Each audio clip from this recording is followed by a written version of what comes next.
Biofísica muscular. Existen tres tipos de músculos. El músculo liso, que se llama así por carecer al microscopio de las estriaciones transversales que son propios del estriado esquelético y el estriado cardíaco.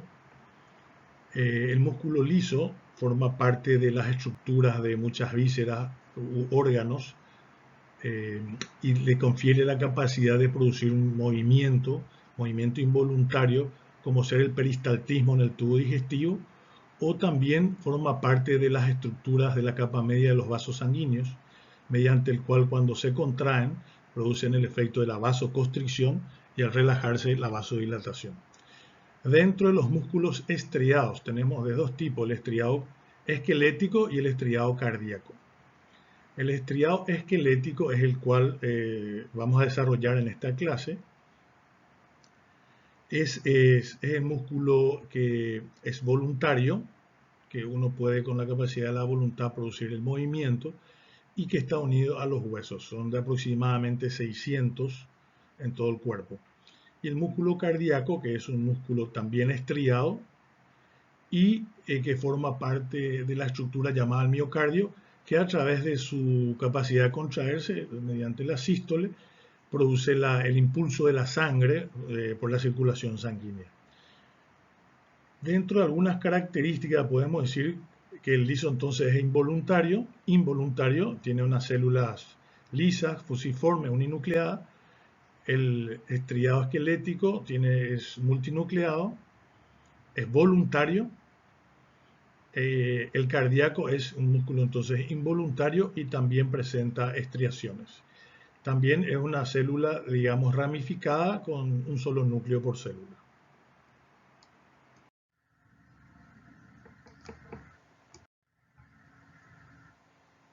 Dentro de las funciones del músculo esquelético podemos citar que es el encargado de producir la locomoción y el trabajo físico a través del movimiento voluntario, también en la postura del cuerpo, estabiliza las articulaciones, genera calor, también se podría decir que sirve de protección de tejidos frágiles, lo que recubre el tejido óseo, y por sobre todo, como dijimos, su función característica de producir la movilidad voluntaria, ¿verdad? ¿Cuáles son las características del tejido muscular esquelético o propiedades que tiene el músculo esquelético? La excitabilidad o irritabilidad, que es la capacidad del músculo de responder ante un estímulo. Y esa respuesta es mediante un potencial de acción, que en el caso del músculo esquelético se realiza por impulsos eléctricos desde el sistema nervioso en la unión neuromuscular mediante neurotransmisores, que en el caso del músculo esquelético es la acetilcolina. Otra capacidad es la contractibilidad, que es la propiedad de acortarse que tiene el músculo y engrosarse, generando así una fuerza para realizar un trabajo. Otra característica es la distensibilidad del músculo sin que éste se dañe y coordinado con un músculo para hacer el movimiento. Y la elasticidad, que es recuperar su forma original después de una contracción o de una distensión del músculo, ¿verdad?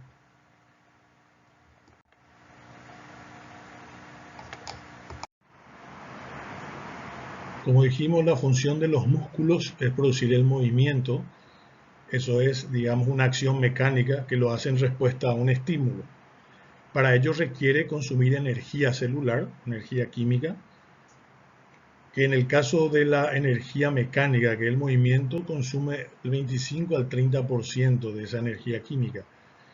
Y el 70% restante de la energía lo pierde en forma de calor. Dentro de la clasificación de las fibras musculares, en biofísica clasificamos en fibras rápidas y lentas, que es una de las formas más básicas y clásicas de clasificar. Algunos lo incluyen en otras clasificaciones, unas intermedias entre que tienen características intermedias, valga la redundancia, entre las rápidas y las lentas.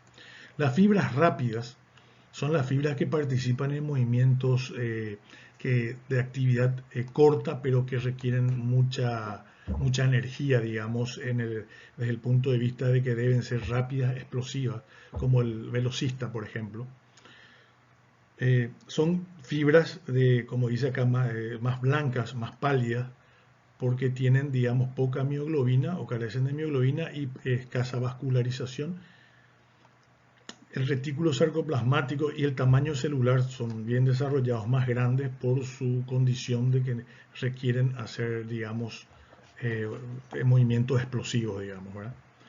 Las mitocondrias son escasas, estas, digamos, no obtienen su energía por mecanismos aeróbicos, lo hace sí por mecanismos anaeróbicos. En contrapartida, las fibras de características lentas, como su nombre lo dice, son rojas por su alto contenido de mioglobina, mucha vascularización. Son fibras más pequeñas con un retículo sarcoplasmático menos desarrollado, por la disponibilidad de calcio es menor. Estas son más para actividades del tipo maratonista, más de resistencia, y obtienen su energía por mecanismos anaeróbicos. Acá podemos ver, digamos, las diferencias entre los músculos llamados blancos y rojos. El blanco son fibras rápidas, son más grandes, con un retículo sarcoplasmático muy desarrollado, poco riego sanguíneo, y el metabolismo energético principalmente anaeróbico, la glucólisis anaeróbica. El músculo rojo, digamos, es un músculo lento, son digamos, de fibras pequeñas, muy vascularizados y con mucha mioglobina, de ahí su color rojo. El metabolismo es aeróbico y tiene, por tanto, unas mitocondrias mucho más desarrolladas para obtención de la energía, ¿verdad?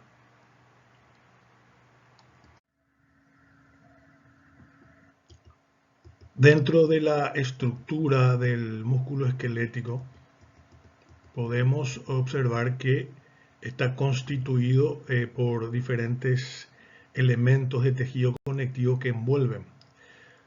Tenemos primero el epimicio, que envuelve a todo el músculo,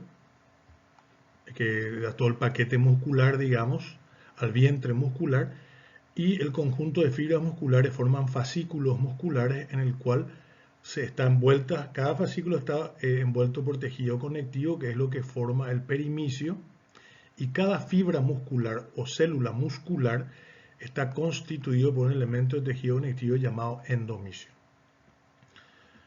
Como podemos ver, la conjunción de todos estos tejidos conectivos en sus extremos, del perimicio, endomisio y perimicio, constituyen y forman el tendón. El tendón es la porción blanquecina del músculo, que es la que se inserta, digamos, en los huesos, ¿verdad?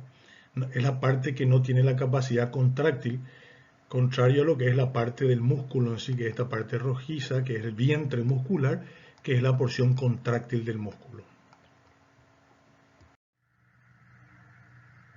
Continuando con la estructura del músculo esquelético, habíamos dicho que el fascículo muscular, que está envuelto por el tejido conectivo llamado perimicio, está constituido por un conjunto de fibras o células musculares. Estas células musculares, a su vez, está formada por elementos de fibras menores llamadas miofibrillas, que le dan ese aspecto de estriaciones transversales, que vale su nombre, dando una alternancia clara-oscura al microscopio, ¿verdad? Esas fibrillas están constituidas por lo que se llaman miofilamentos de actina y miosina. Vamos a ver enseguida que son lo que se llaman filamentos finos y gruesos. Esto sería la estructura ya contráctil que vamos a ver enseguida del músculo. Acá en este gráfico podemos ver lo que ya citamos, que el tejido conectivo envuelve en su conjunto el músculo en lo que se llama epimicio. Esto envía fascículos que envuelve un grupo de células musculares llamado perimicio, y cada perimicio otra vez tiene una haces de tejido conectivo que envuelve cada fibra muscular llamado endomisio. Otra cosa importante de citar acá es que el músculo esquelético tiene nombres propios, digamos, adaptados a su, porque tienen, digamos, de características particulares. Por eso es que el sarcolema sería el plasmalema, el sarcoplasma sería el citoplasma, el retículo sarcoplasmático sería el retículo endoplasmático. Es como que tiene nombres propios. Aquí podemos observar, como habíamos mencionado, las partes que forman el tendón, que es esta porción blanquecina que sirve como para ceder y la capacidad de alargarse. Es lo que le da la extensibilidad, digamos, al músculo. Y los elementos contráctiles, que son esas proteínas, las miofibrillas, que son lo que le confiere la capacidad de la contractibilidad. Como citamos, los filamentos que contienen estos miofilamentos son llamados finos y gruesos, que se interdigitan y formando bandas oscuras y claras, o franjas también llamadas, en forma intercalada, ¿verdad? Y eso es lo que le confiere ese aspecto estriado. La unidad funcional del músculo es la sarcómera. Entonces, la sarcómera es la unidad contráctil del músculo. Es el conjunto de estructuras que está entre estas dos líneas Z y está formado por los elementos de los miofilamentos que se llaman filamentos finos y filamentos gruesos. Vamos a ver enseguida que el grueso está constituido por lo que se llama la miosina, que son proteínas, y los finos están constituidos por principalmente la actina, pero también están la troponina y la tropomiosina. Como podemos observar acá en este gráfico, esas extracciones transversales que están formadas por los miofilamentos es lo que, digamos, está constituido por lo que se ve acá como bandas A, o que son, digamos, franjas más oscuras, más densas, anisótropas o anisotrópicas a la luz polarizada.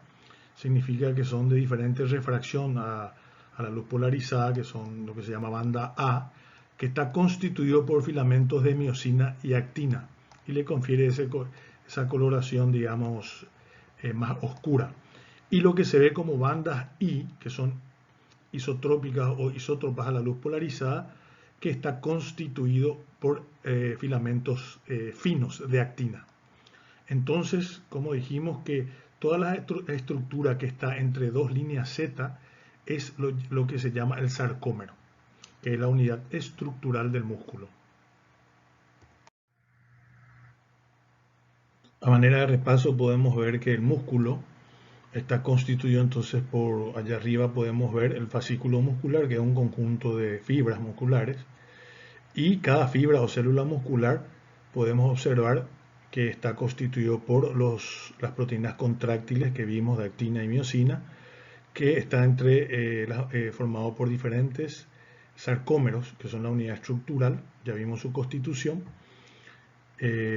como para manera de repaso ver cómo están constituidos el músculo, desde lo más grande a lo más pequeño.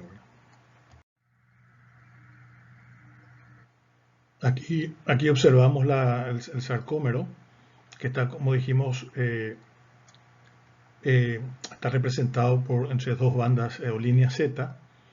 Tenemos la banda I, que es solamente constituido por actina.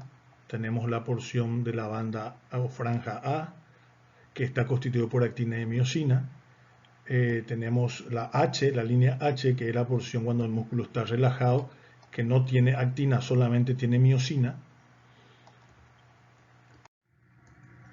Continuando con un gráfico que muestra la sarcómera otra vez, que para mostrar que las líneas Z, o llamado disco Z, que son los límites entre el sarcómero y sarcómero, entre un sarcómero y el sarcómero adyacente, y que está formado por, o sea, en la unión de las actinas, ¿verdad? También muestra lo que ya vimos como banda A, que está constituido por actina y miosina, banda I solamente actina. Tenemos la banda, la H, que está constituido por la porción central, sería la H que acá no muestra, pero la porción central de las bandas A y la banda M, que es la porción más, digamos, medial o central, que se encuentra en el centro del filamento grueso de miosina. Aquí tenemos lo que son los miofilamentos de filamentos gruesos de miosina, y los finos, que vamos a ir viendo enseguida, de actina, troponina y tropomiosina. Para ver la correlación de la estructura, acá la fibra muscular, el sarcómero, y sus miofilamentos de actina y miosina, troponina y tropomiosina. Aquí tenemos el filamento grueso de miosina. Arriba podemos ver lo que es la molécula de miosina. 200 moléculas de miosina constituyen abajo lo que corresponde al filamento de miosina.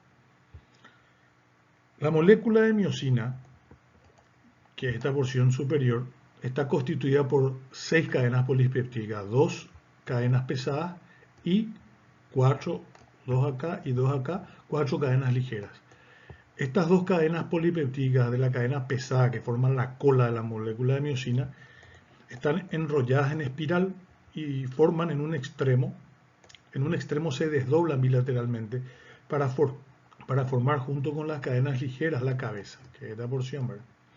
O sea, por cada molécula de miosina hay 2 cabezas de miosina, conformado por un desdoblamiento de la cadena pesada y por 2 cadenas ligeras. O sea, por cada cabeza, ¿verdad? Acá en las cadenas ligeras se encuentra el ATP, que es fundamental en el mecanismo de la contracción muscular, que vamos a ver después el mecanismo, ¿verdad? Por cada 200 estructuras de la molécula de miosina forman acá abajo lo que se llama el gran filamento de miosina. Como podemos ver acá, las diferentes cabezas, vemos que cada cabeza y esta porción que sale se llama brazo, que forma parte también de la cola, y la otra porción de la cola se une para formar el cuerpo del filamento de miosina. Esta porción entonces que sale desde del filamento de miosina, del cuerpo del filamento de miosina, se le dice brazo. Podemos ver también que el brazo junto con la cabeza es lo que se llama puentes. Se le dice puente cruzado porque es la cabeza de esta miosina la que se va a unir, como podemos ver acá, al filamento de actina en el proceso de contracción muscular. Las bisagras son esas porciones flexibles que tiene esa porción del brazo. Una corresponde a la unión del brazo con el cuerpo del gran filamento de miosina, y la otra porción flexible, digamos, del brazo es cuando se une a la cabeza propiamente dicha de la miosina. Entonces, para concluir, podemos decir que cada molécula de miosina tiene una cabeza con 4 cadenas ligeras junto con el desdoblamiento de cada cadena pesada. Y la cola de la molécula de miosina está constituido por las 2 cadenas pesadas. Por otro lado tenemos los filamentos finos, que está constituida por la actina, la troponina y la tropomiosina. Son proteínas. La actina F es una proteína, digamos, que está enrollada en espiral, como podemos ver acá. Está plegada, enrollada en espiral, y entre los surcos que va dejando se encuentra la tropomiosina. La tropomiosina es, digamos, también está enrollada en espiral acá al lado de las hélices de la F-actina, recubriendo los sitios activos en el cual durante la contracción muscular se produce la atracción entre los filamentos de actina y miosina.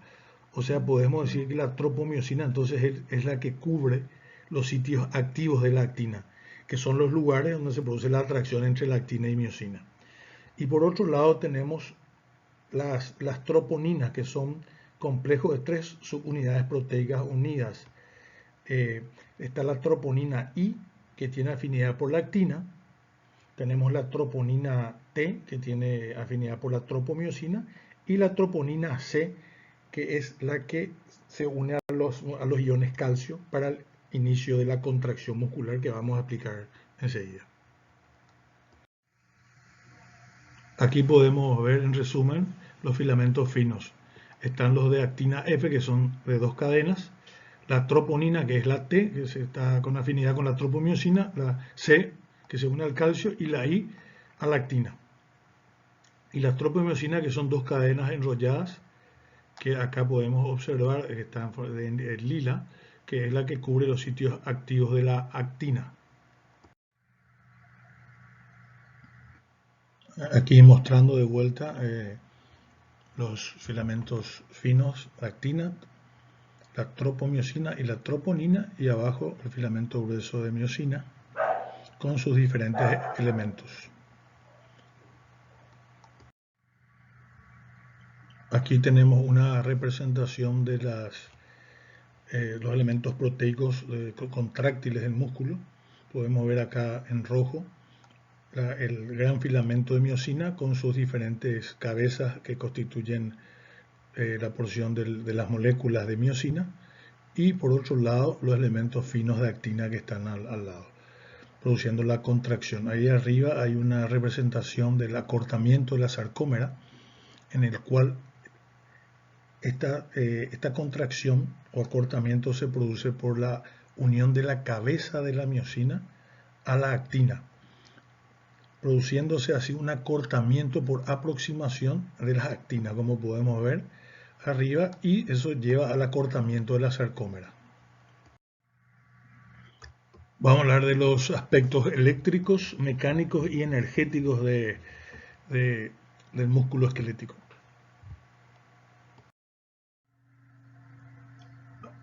Aspectos eléctricos.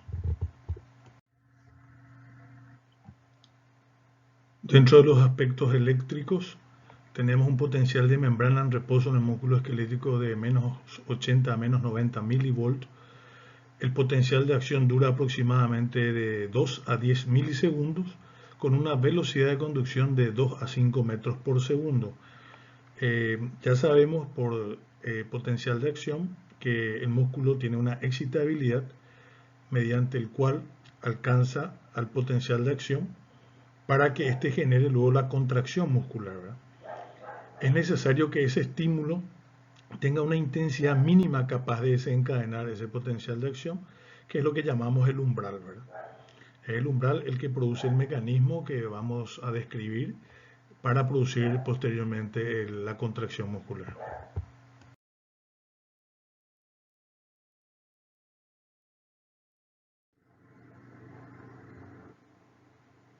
La unidad motora es todas las fibras musculares inervadas por una fibra nerviosa. Esta tiene una ramificación final en el cual cada fibra nerviosa inerva a un grupo de fibras musculares. A eso se llama unidad motora, a diferencia de la placa motora, que es ya esa terminación final de cada fibra nerviosa que inerva a cada fibra muscular. Aquí tenemos la representación de una placa motora, que es la terminación de una fibra nerviosa terminal a cada fibra muscular. Sería una fibra nerviosa, una fibra muscular, a diferencia de la unidad motora, que son todas las fibras musculares inervadas por una fibra nerviosa con todas sus ramas. Acá en la placa motora vemos que es la unión neuromuscular entre cada fibra nerviosa y una fibra muscular. Vemos que esta es una inervación importante mencionar, proveniente del asta anterior de la médula, es una motoneurona que trae una inervación somática, o sea, sería una inervación voluntaria, que es lo que le diferencia de los otros músculos, esa capacidad de tener voluntad para poder hacer los movimientos características del músculo esquelético, ¿verdad?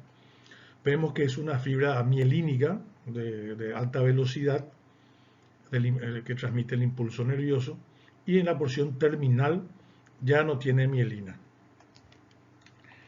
Algunas características que podríamos citar anatómicas es que donde termina esta placa motora, o sea, la terminación nerviosa, hay una invaginación que se llama depresión sináptica, que es una invaginación de esa porción muscular donde ingresa el nervio.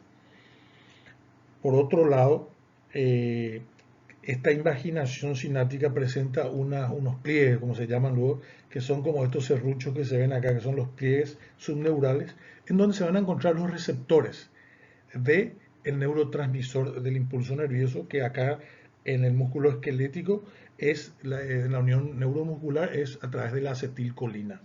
La acetilcolina es el neurotransmisor que trae el impulso nervioso y le va a producir el fenómeno posterior del potencial de acción para la posterior contracción. Como decimos, en cada placa motora tenemos entonces una porción que corresponde a la membrana presináptica, que sería el axón terminal. Tenemos la hendidura sináptica, que es el espacio que existe entre la membrana presináptica y lo que correspondería a la membrana postsináptica, que en este caso sería el músculo esquelético, con esos componentes que estamos citando, ¿verdad? Como habíamos mencionado, el impulso nervioso, que viene a través del nervio somático, que en este caso es una motoneurona, como dijimos, este impulso nervioso, cuando llega a su porción terminal del axón, se produce, digamos, la entrada del calcio, que es fenómeno fundamental, para que las vesículas que contienen acetilcolina, como dijimos el neurotransmisor acá, produzcan por un fenómeno de exocitosis, en el cual la membrana de cada vesícula se fusiona con la membrana del axón para poder liberar la acetilcolina y posteriormente unirse a su receptor, que en este caso es un receptor del tipo nicotínico. Hay que saber que los neurotransmisores tienen receptores que en el caso de la acetilcolina son de dos tipos, muscarínicos o nicotínicos. En la unión neuromuscular, la acetilcolina tiene receptores del tipo nicotínico. Una vez que llega ese impulso nervioso y se produce la entrada del calcio en esta membrana presináptica, se produce, digamos, una disminución, digamos, de la negatividad, ese cambio de hacerse menos negativo, hace que pueda llegar a producir, digamos, la consecuente exocitosis mediante las vesículas que contienen la acetilcolina. En cada terminación se libera más o menos existen 125 vesículas que se liberan en cada impulso nervioso y cada una contiene, digamos, 10.000 moléculas de acetilcolina. Cuestión de multiplicar eso y podríamos ver la cantidad que se libera, ¿verdad? Una vez que se libera esto, se une a su receptor, como dijimos, de la membrana presináptica y la acetilcolina se une entonces a su receptor nicotínico, produciéndose entonces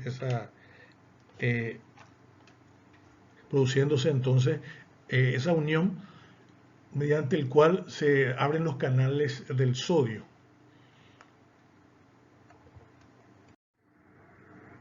Aquí vemos la representación, en este caso en vez de ser una neurona postsináptica, como dice ahí, sería la parte muscular, ¿verdad? La neurona presináptica que le inerva, sería la placa motora que llega al músculo, y la neurona, que en este caso sería el músculo esquelético. Para mostrar solamente sus partes, vemos que hay una región presináptica, el espacio que es la hendidura sináptica y una membrana postsináptica. Acá muestra la representación de las vesículas haciendo la exocitosis. Importante recalcar nuevamente que el ingreso de calcio, ahí son activados por voltaje, hace que las vesículas que contienen acetilcolina se muevan hasta hacer contacto con la membrana presináptica, fenómeno por el cual, mediante lo que se llama exocitosis, se produce la liberación del contenido, que sería la acetilcolina, para luego en la membrana postsináptica unirse a su receptor específico, que es el receptor de la acetilcolina. Es importante citar acá que el receptor en la membrana postsináptica, que en este caso es el músculo, al llegar se produce un potencial llamado potencial de placa motora, que esto produce el ingreso de sodio y la salida del potasio, pero este cambio de polaridad no es suficiente para generar por sí solo un potencial de acción. Por sí solo no desencadena un potencial de acción, pero sí produce corrientes locales para que se abran más y más canales del sodio y a través de estos cambios se abran, digamos, los canales de sodio dependientes del voltaje. O sea, tenemos dos momentos. Uno, cuando la acetilcolina llega a su receptor, se produce el potencial de placa motora. Esto hace que ingrese sodio y salga potasio, pero por sí solo todavía no alcanza el potencial de acción. Pero hace que esa corriente local del ingreso del sodio hace que luego se produzca, digamos, un potencial de acción eh, para que abran los canales del sodio dependiente del voltaje.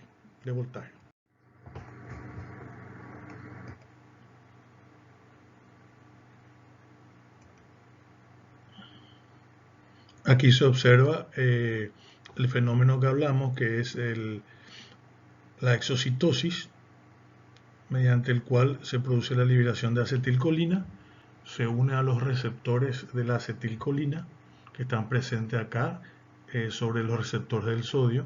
Esto produce la apertura de los mismos para que ingrese y se produzca el potencial del receptor, como dijimos, con la posterior consecuencia de después de producir el cambio de polaridad para alcanzar su umbral y poder llegar así al potencial de acción. Y veremos a continuación lo que sigue. Aquí tenemos entonces el mecanismo que estuvimos hablando. Llega el potencial de acción hasta la terminal axónica de la fibra nerviosa.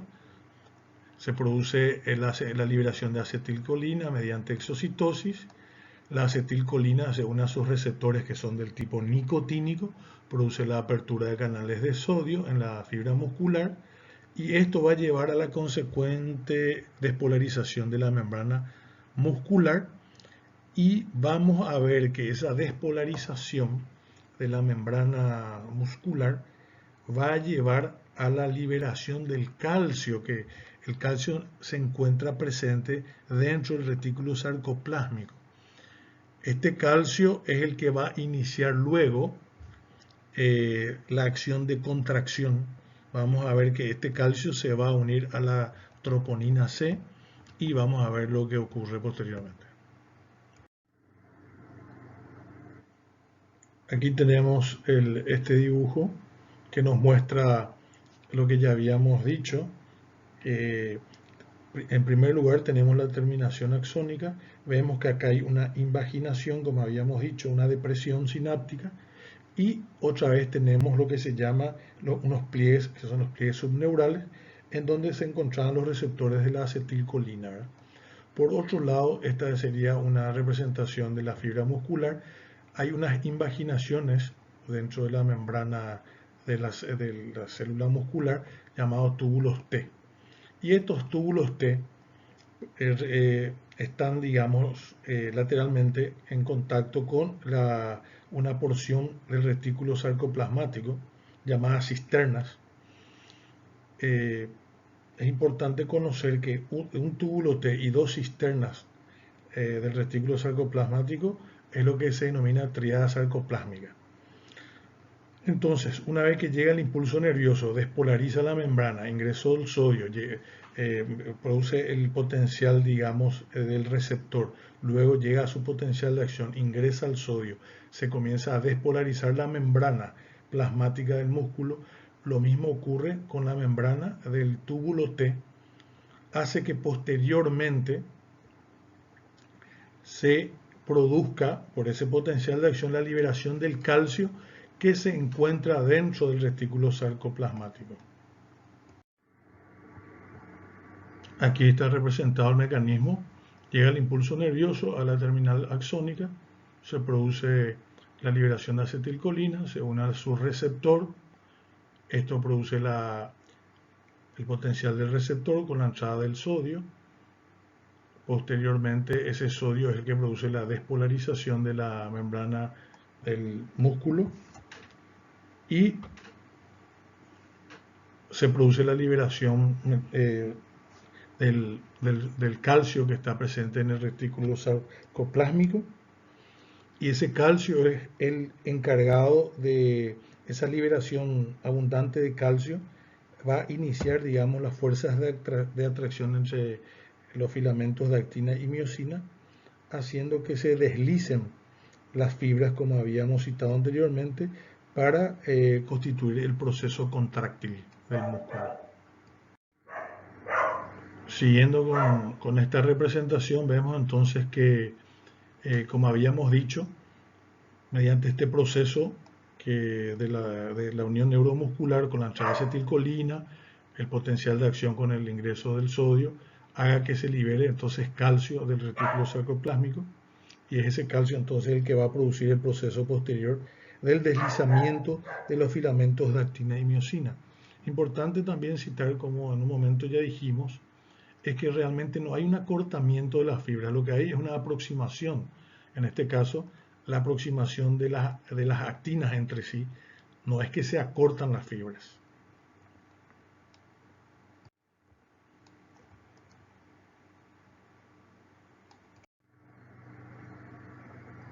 Aquí vemos en esta imagen en movimiento que una vez que se produce la liberación del calcio de las cisternas, ese calcio posteriormente se va a unir a la troponina C. Y la troponina C, al unirse al calcio, produce un cambio conformacional de la estructura y hace que se movilice de su lugar la tropomiosina, dejando libre los sitios activos de la actina. Eso es lo que produce la atracción de la actina a la cabeza de miosina, que es lo que se va a producir posteriormente, la unión de la cabeza de la miosina con la actina. Aquí en este esquema vemos que el calcio que sale de la cisterna del retículo sarcoplasmático hace que ese calcio se une a la troponina C, hace que la tropomiosina entonces se deslice, dejando libre los sitios activos de la actina, y produce la atracción entonces de la actina con la miosina. Una vez terminado este ciclo, este calcio a través de bombas vuelve a ingresar al retículo sarcoplasmático, ingresa nuevamente una vez concluida la contracción muscular. Aquí vemos como el calcio liberado desde la cisterna se une a la troponina C. Esto produce el desplazamiento de la tropomiosina para que consecuentemente haya liberación del sitio activo de la actina para unirse posteriormente la actina a la miosina.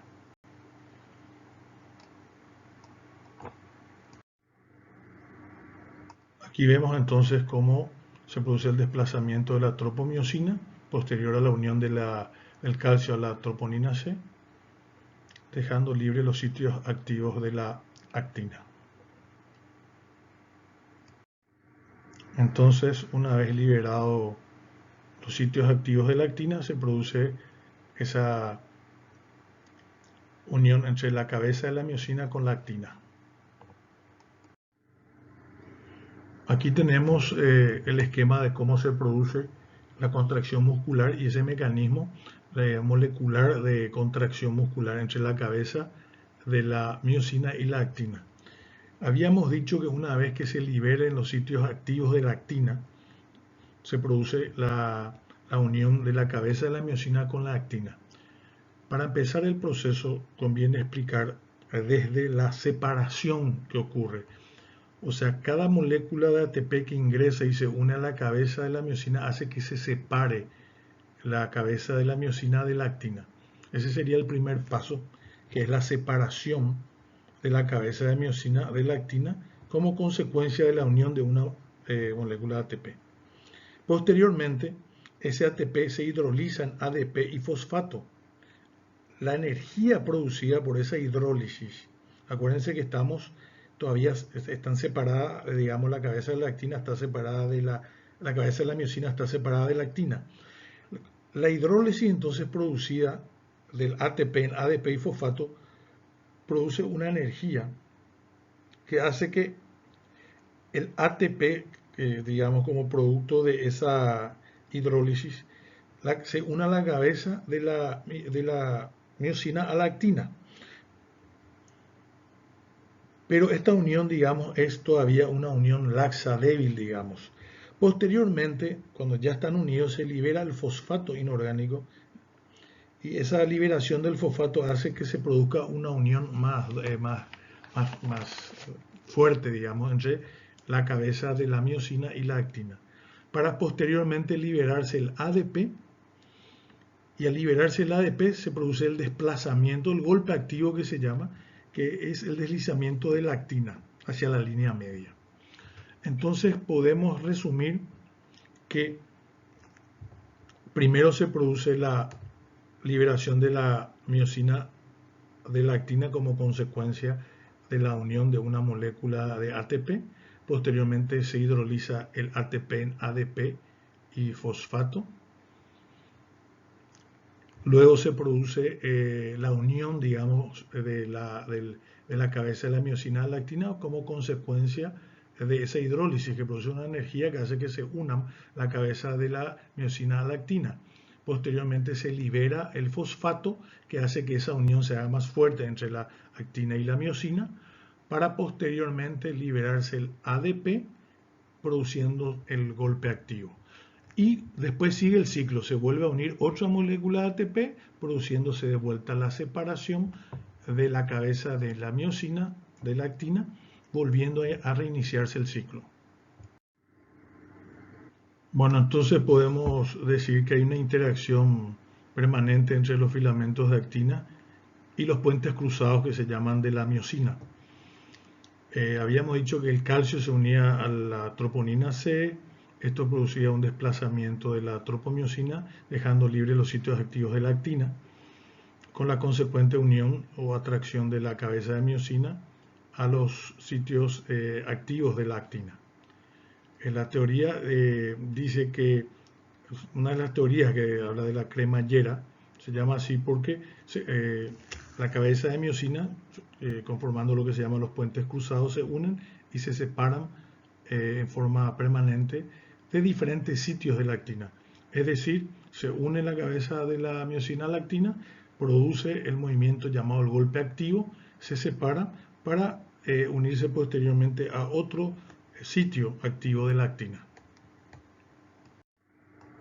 Aquí tenemos la representación de un sarcómero, la unión de la cabeza de miosina a la actina y produciéndose el acortamiento del sarcómero. Es lo que se acorta el sarcómero, pero la actina no se acorta, sino se aproxima. Por otro lado, muestra la proteína titina, que es una proteína que, digamos, se extiende desde el disco Z hasta la porción del centro del sarcómero, que es la línea M. Esta aparentemente regula la longitud de la sarcómera, ¿verdad? Hacia lo que al parecer hace es previene el estiramiento excesivo de la fibra muscular. Continuando con los aspectos eléctricos, podemos decir que la excitabilidad del músculo depende de llegar al umbral, que es ese mínimo estímulo capaz de desencadenar un potencial de acción. O sea, el estímulo que tiene que llegar a una mínima intensidad capaz de provocar una respuesta. Por eso es que se le dice que es el mínimo de los estímulos capaz de desencadenar un potencial de acción.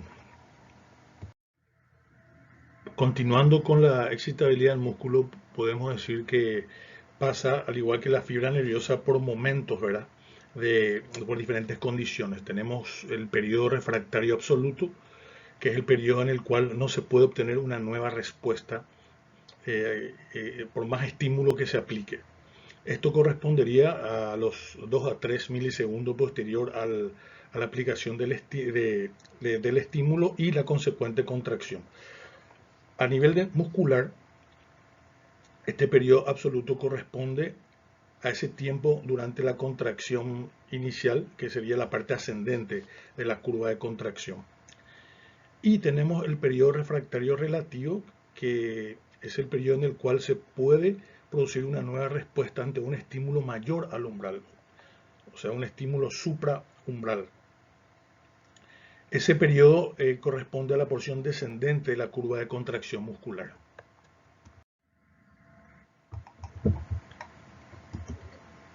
Aquí tenemos un gráfico para demostrar los diferentes momentos. Tenemos el potencial de membrana en reposo. Se inicia el estímulo y cuando llega al umbral se inicia la fase ascendente, que sería la despolarización, y en el caso del músculo la posterior contracción consecuente, ¿verdad? Y la porción descendente que corresponde ya a la porción de la repolarización del músculo. Continuando con la excitabilidad, podemos hablar de lo que es la cronaxiometría, que es el estudio, digamos, de la respuesta ante un estímulo del músculo, en donde el factor tiempo guarda relación directa con el estímulo aplicado. Lo que nosotros determinamos entonces es el tiempo o la demora de respuesta para cada estímulo. Entonces tenemos una variable de intensidad de estímulo y del tiempo de espera para la respuesta muscular. Como podemos ver ahí tenemos la reobase, que sería como el umbral, que es la mínima intensidad por el cual se obtiene una respuesta al estímulo. Por eso decimos que es un equivalente al umbral, ¿verdad? Después tenemos el tiempo útil o de utilización, que es el tiempo que tarda, El primero guarda relación con la intensidad, la reobase, y el segundo, como su nombre lo dice, es el tiempo que tarda para obtener una respuesta. Y la cronaxia sería el tiempo útil hallado por un estímulo igual al doble de la reobase. ¿Qué significa eso?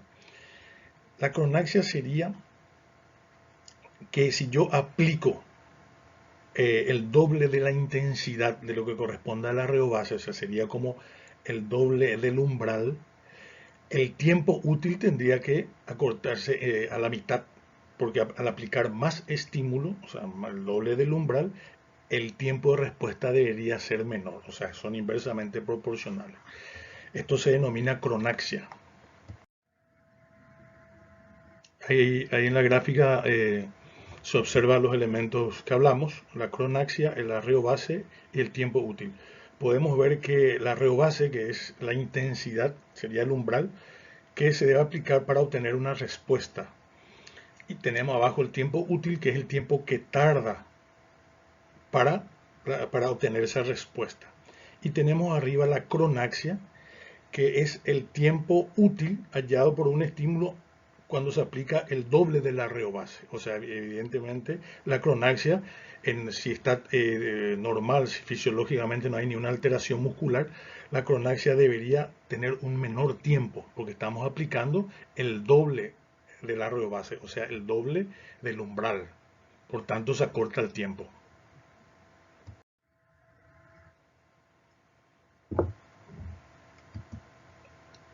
Aquí tenemos otro gráfico que explica lo mismo, en el cual habla que si yo aplico un estímulo de la reobase, el tiempo de respuesta va a ser más largo, digamos, ¿verdad? Va a tardar más en responder. Y si le aplico el doble de la reobase, que sería para obtener lo que llamamos la cronaxia, el tiempo útil va a disminuir.